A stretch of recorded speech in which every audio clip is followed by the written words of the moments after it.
Okay guys, Blackie for Shaman's Forge Bushcraft with the Percussion Revolver series, and now the Toughie. We're going to break down the rest of the receiver, the 1861 Navy we've been working at.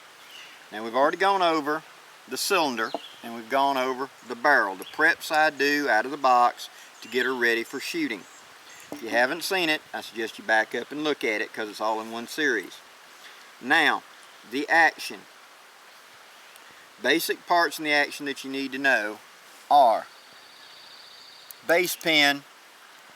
On the side of the base pin there's a piece of metal that sticks up. I'll be taking that out in a minute. That is called the hand because it's shaped kind of like this. That hand engages those ratchets we cleaned up and turns them as it comes down and locks and picks up and then lets go. So it hits, rotates up, hits, rotates up. That's how the hand rotates. The other notches in the side of the cylinder are for this piece down here in the bottom on the plate. That pops up and that's the bolt which locks the cylinder in place so it doesn't move when we go to fire. It properly rotates, and then it properly holds it in place. That's a properly timed action. Now, I'm going to put the camera down here and we're going to completely break this action down. This is going to be a little longer video, so stay with me. It's going to take a minute. Okay, we've got the action. Putting the hammer all the way down, we're going to take a properly fitting screwdriver. Now, a properly fitting screwdriver sits all the way to the bottom of the notch, isn't too wide, and when we go to turn, it turns the screw. It does not do that and bugger out and bugger up the screw. Fair warning, you're probably going to bugger up the screws because these screws are put in from the factory with some sort of sealant that makes sure they're not going to vibrate loose, because this lower frame and this hand guard are all just bolted to the receiver, and the Colts are known from with extended shooting these screws working loose, so the factory makes sure they stay glued in place. Alright, we're going to start with this one here in the heel. We're going to just loosen it. Don't take it out yet. Just loosen it 5 or 6 turns like that. Then we're going to jump to the 2 screws in the back strap. Take them out now.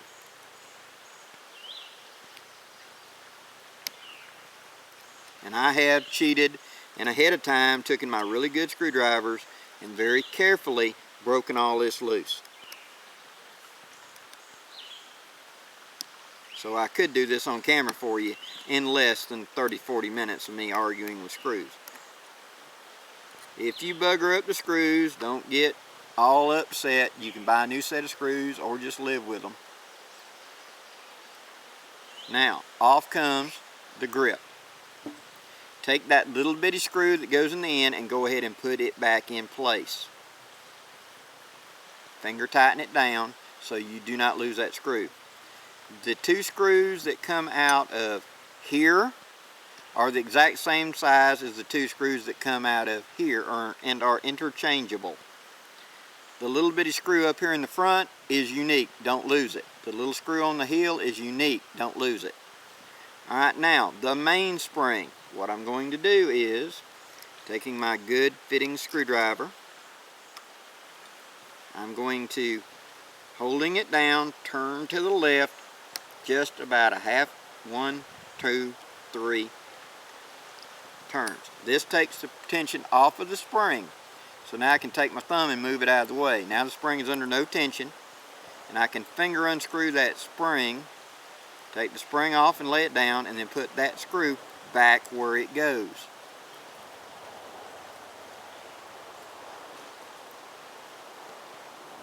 Okay. Now, coming down here to the deck, front screw. Unhook it.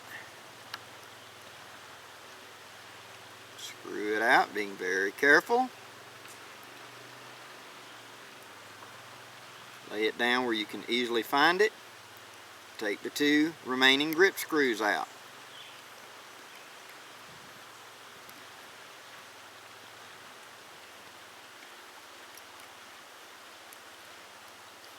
And I like to just take my fingers and lift straight up, make sure they completely come out, and then turn it over and catch them in my hand. I put all 4 of these screws in one pile together. Now that is all of the trigger guard group.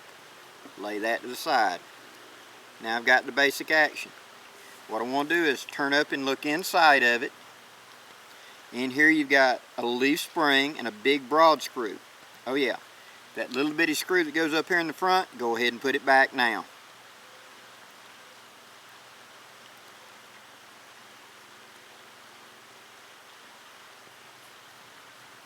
Okay, grab that big broad leaf screw and unscrew it. This is your trigger and bolt spring.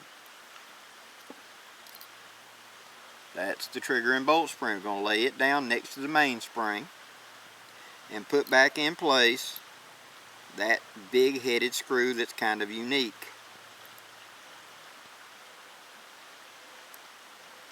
Little difficult. Sometimes you got to put it on the end of the screwdriver. Do not cross thread it. Start it and back it up a couple times to make sure that you are correctly doing it. If you cross thread it, you've got a problem. Okay. Now we have on the side right here, you have the screw that holds the hammer, the screw that holds the trigger, the screw that holds the bolt.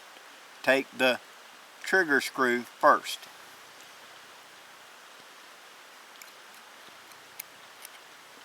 Unscrew it. Take out the trigger. Drop. You can lay that screw off to the side. It's the two trigger and bolt spring screws, which you can see have this long shaft on them. They are interchangeable with each other on these Italian replicas. Okay, now a little bump and out falls the bolt. We'll look at the bolt in depth in a minute.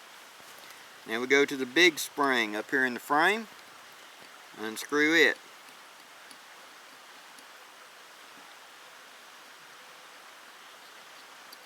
Pull it out. Wiggle toward the bottom. Pull the hammer up and kind of push toward the bottom. And out will come the hammer with the hand. The hand sits on a peg that goes into the hammer and slides up into a slot. We'll get to that in a minute. That is the complete breakdown of all the components right there. Now let's start with the frame. First thing we want to look at is sharp edges. This arbor hole where the wedge goes through should not be wired edge. Take your round file or whatever and just break the edge on it. Do not worry about removing a lot of metal, just get rid of that wire edge,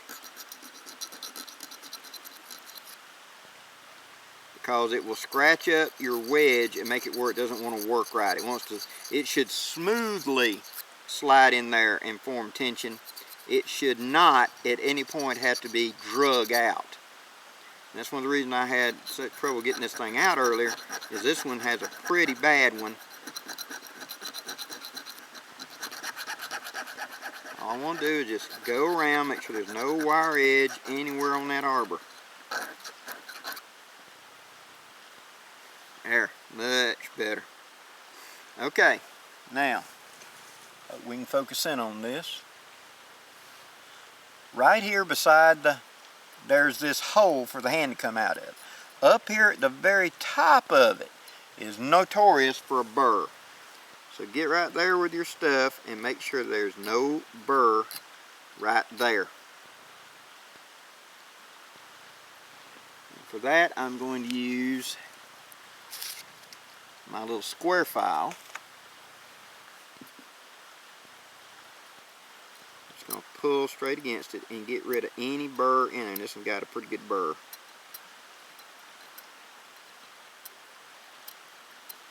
There.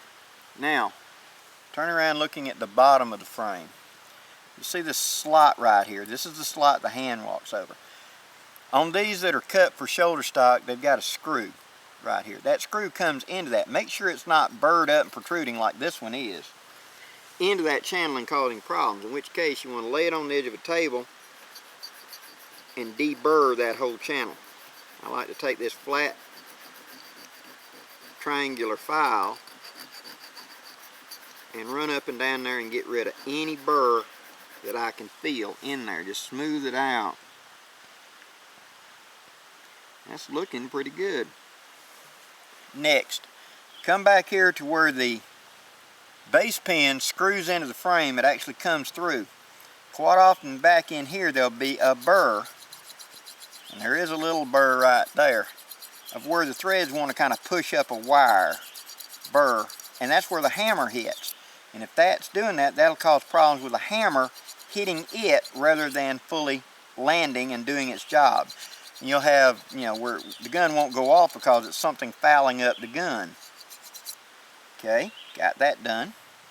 Now, coming in here and looking at this edge is where this groove that is cut right here in the side of the plate. This is where the spent caps are supposed to rotate the outside and drop. Make sure that's not badly burred up. This one's not bad. And like I said in my first video, this edge right here is very, very sharp. I probably cut myself on that. So I'm going to change up for that and go to a little flat hone file. All of these are available at like Harbor Freight, Hobby Lobby and stuff. They're just little files and things you can pick up. If you look around, you get them. You don't have to invest a lot of money in them. Now all I'm going to do is just do this and take care of that wire edge. It's not going to really do anything to the finish or anything. But yeah, that gets rid of that. Where if I happen to run my finger over it, I ain't going to lay my finger open in an inopportune time. Perfect. Now, remember I told you this plate is a little wider? I want to take and go right across the corner of it. Blends right in, you don't even notice I've done it. Same thing with this one. Just go along and just break that wire edge off. So now that when I run my finger over it, it's not super sharp. Here on the plate, where the pegs come in, there's a little wire burr right there. Going back to my half round, I'm now going to just do like that and remove that little burr right in here where that plate sits. That's good, no sharp edges or nothing. Now when that barrel sits like that, pull out the wedge a little, like that, and it sits in proper relationship, I can run my finger over that and make sure there's no standing burr. There is a little right there on the barrel that I missed. So that means take my little flat and go over that wire edge. Get rid of it. Make sure everything's flat while I'm at it. Okay. Now, making sure that that arbor hole is good and smooth. So that wedge slides in and out easily. Okay, that's good and deburred and ready to go. You don't even notice where I touched before, to be honest. So this place back here that was so sharp now, I can run my finger over, it's dull and it blends in. You don't notice it. It doesn't stand out like I've done something, but it has removed that wire edge. Now, let's go to the hammer. I want to make sure this hole in the center of the hammer is burr free. You can see in the hammer this deep cut and then this arbor. Now this is where the bolt lock, like this relationship, that little peg is what clicks these little holes in the back of the bolt lock like that and lifts them up to cause it to unlock and lock. We want to make sure there's no burrs right here, especially where that center hole is punched for the hand. Sometimes when they come through it forms a burr. This one's got a little one right there. So I'm going to take my flat file that I've got and coming flat across it without really taking hardly anything, get rid of that burr. That was a pretty dang good burr right there. There. Now, the actual teeth right here for where the hammer and the half cock is hardened. We don't want to do nothing to it, but we want to take our finger and run, make sure there's not a burr on it. Take our fingernail and run underneath. The half cock has got a little bit of one. So I'm going to take my real fine little honer and just run across it. I'm not trying to remove any metal. That's it. Now this angle plate right here, I'm going to take that burr off of it.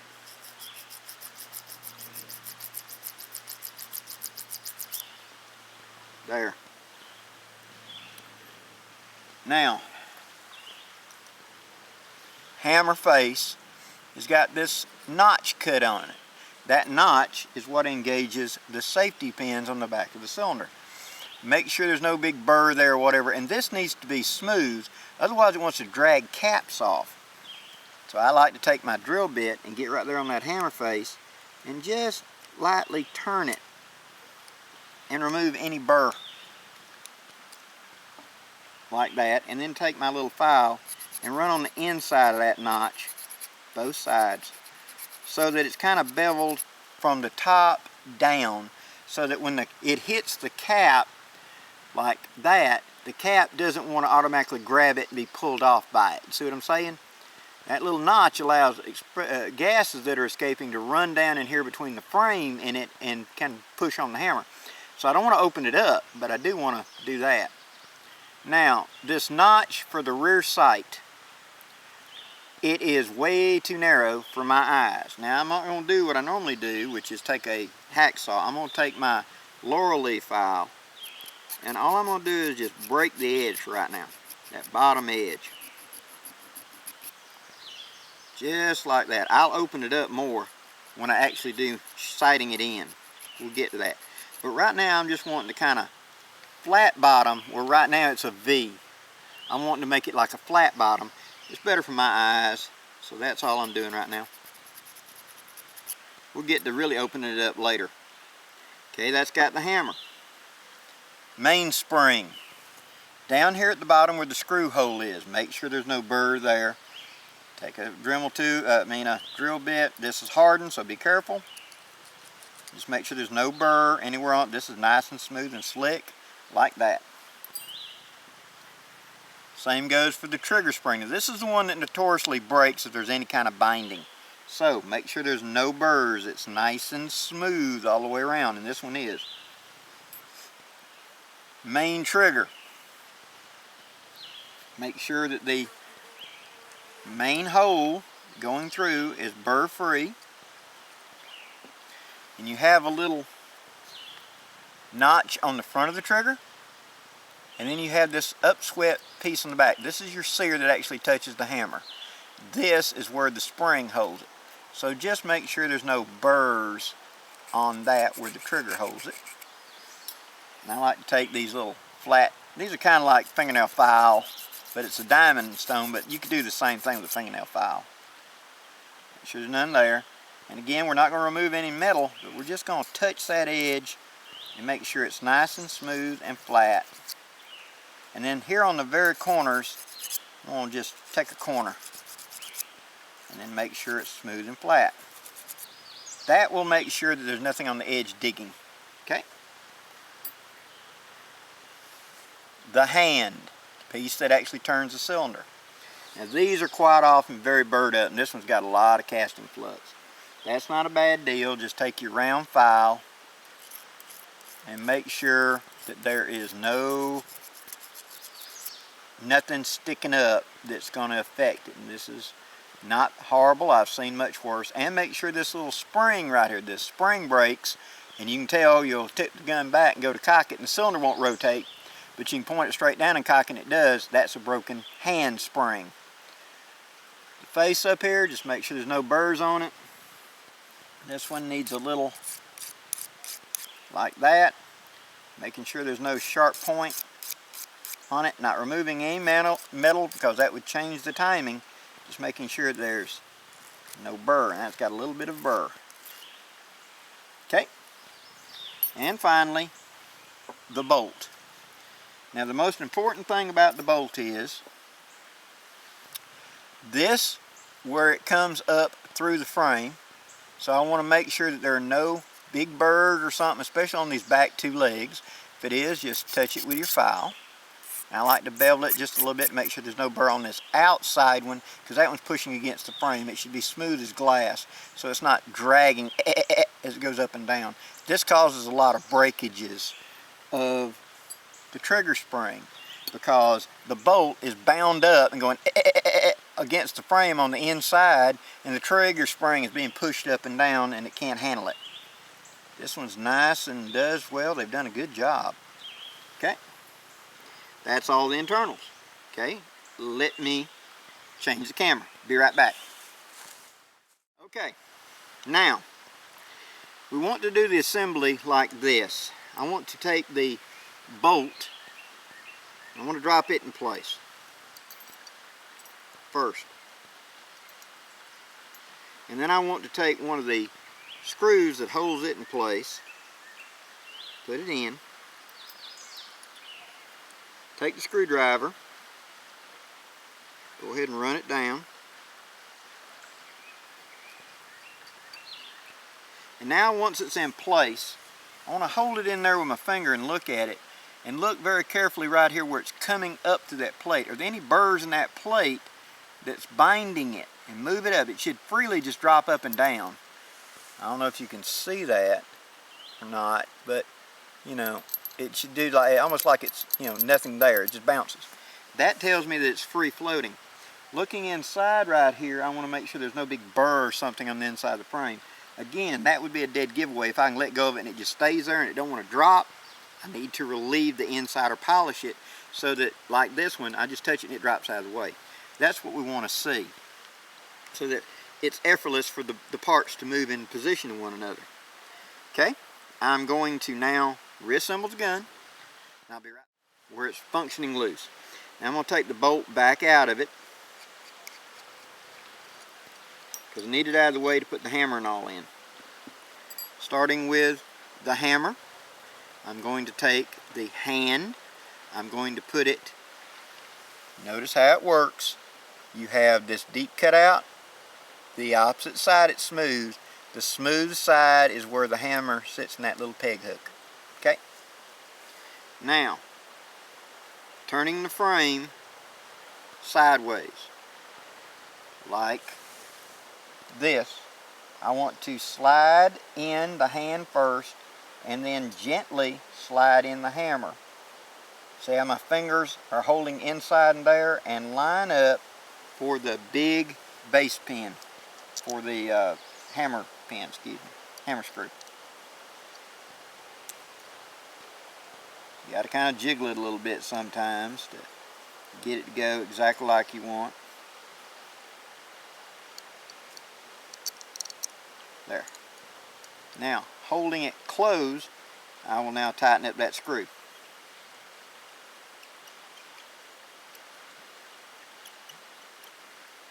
Okay, now, turning it upside down, I will now take the bolt and I will put it in this way.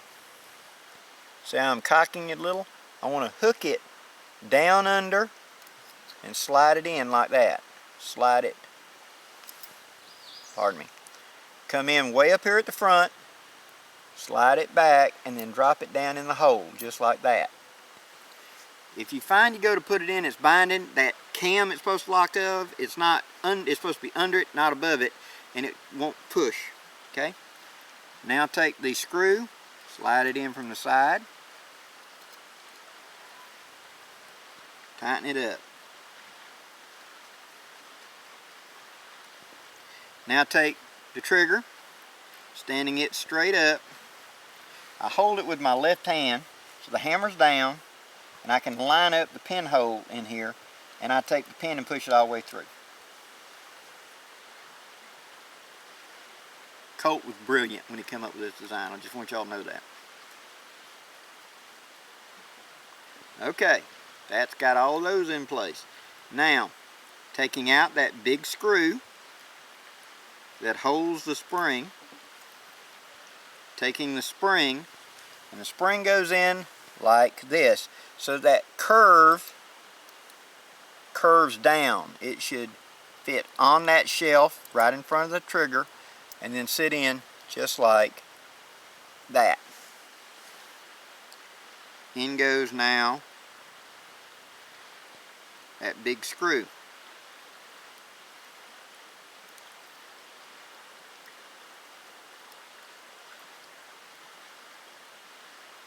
And quite often it's a jiggling to get it all to line up. Remember, back it up, go forward, back it up, go forward till it's properly in there. Don't cross thread that thing.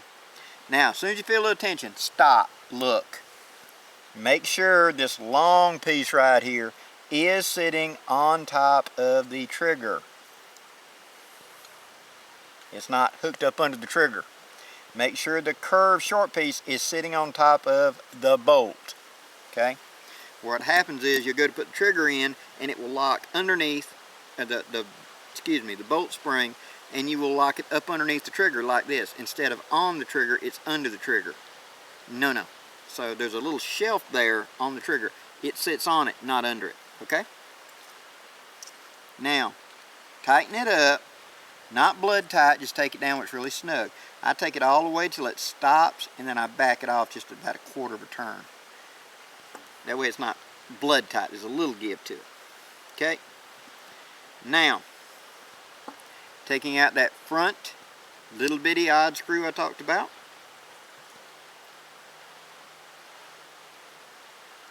Putting the trigger guard up there. Lining it up. Putting in that front trigger guard screw.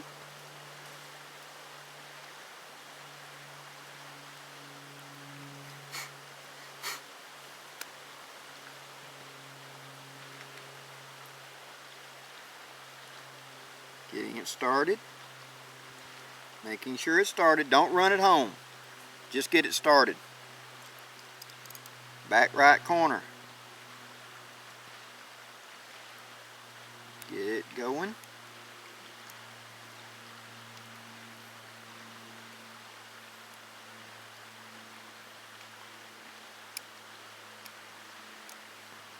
Next one.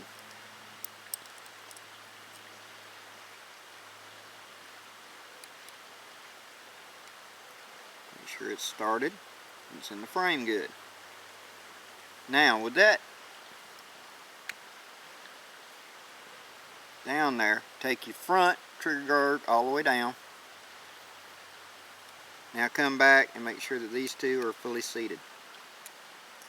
You want them snug because these are under a pretty good bit of spring tension. There. Now we're going to go for mainspring. This is a little tricky. Okay? Here's what we're going to do. We're going to take the spring and we're going to put that screw through it. We're going to put our finger on top of it. Making sure the hammer is fully down, we're going to sit up here and start the screw about like 2 threads. Get it up there and turn it 1 or 2 threads. Go backwards if it feels like it's binding, and then go forwards. Sometimes you got to fiddle with it, and I'm on camera, so I got to fiddle with it.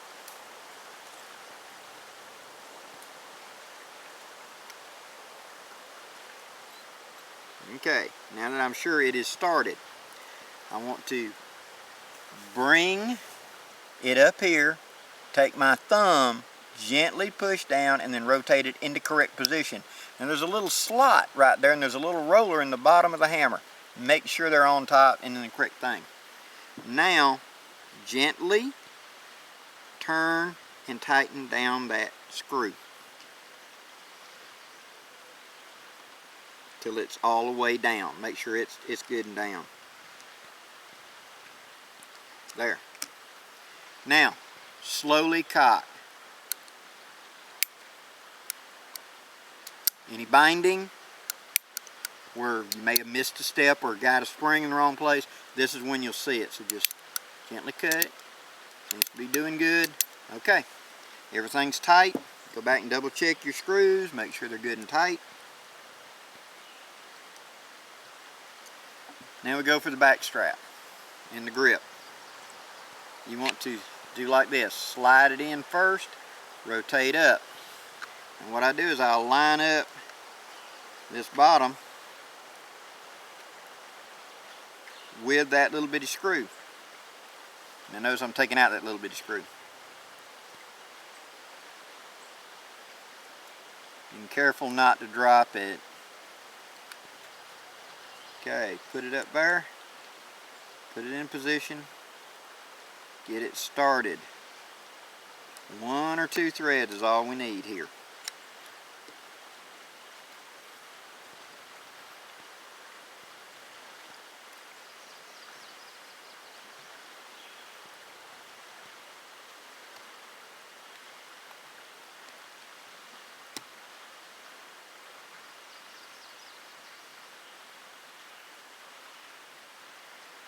Okay, now once those 1 or 2 threads are started, I go up here at the top and I drop my 2 screws in.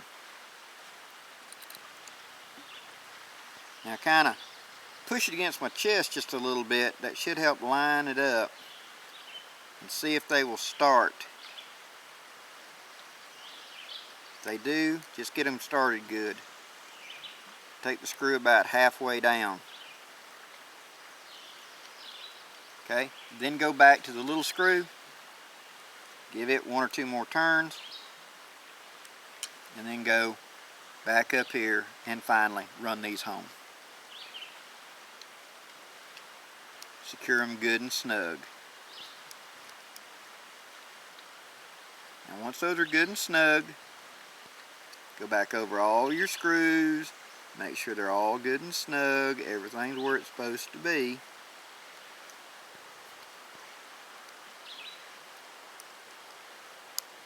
You don't want to try to torque it in half, but snug it real good.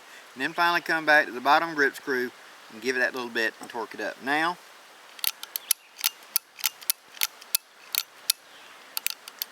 we're good. Assembling the gun. Put on to half cock, drop on the cylinder, drop in the barrel, take the wedge key, hook the wedge key in place, put the wedge key in position, give it a little whack so it looks like it's in there good. Make sure the gun properly indexes. When I cock it now, it should rotate and lock up. Remember that test. Very slowly cock the hammer. Does it lock? Yes. Fast. Does it lock? Yes. We're in position. That is how to break down, put the gun back together. Now, thank you for joining me, guys. I know this has been a long video, and I appreciate you hanging with me. But all this lays a foundation for things that are coming. Now, we've broken it down. We've cleaned it. We've set it up. We've got it ready now to go to the range and start working on accuracy testing. What are we going to do with that? Well, we're going to come up with a good load for it. Next, after we get a load that it's grouping well, then we're going to adjust the sights to where it's grouping. Okay? We ain't going to regulate it until we get the group, get the load that it likes, and get it shot in a little bit. Right now, I'd be fine with shooting a man-sized target at 20 yards with it or anything like that. It will become much more accurate once I do my little tricks. What we're going to do in the future, this rear sight's going to be opened up and squared up. This front sight's going to be flattened out on the back to be more of a partridge or modern sight picture. Slight little things are going to be done. Is my muzzle 90-degree true? Is it shooting left or right? Is it shooting high or low? All of those things can be addressed once we know. Right now we've eliminated any internal problems where the action is now smooth, is free of burrs, and everything is moving like it's supposed to, nice and smooth and fluid. So now we can get to shooting. Thanks for watching, guys. Please subscribe if you hadn't before. I'm Blackie for Shaman's Forge Bushcraft. Wishing you safe journeys. Have a great day, guys.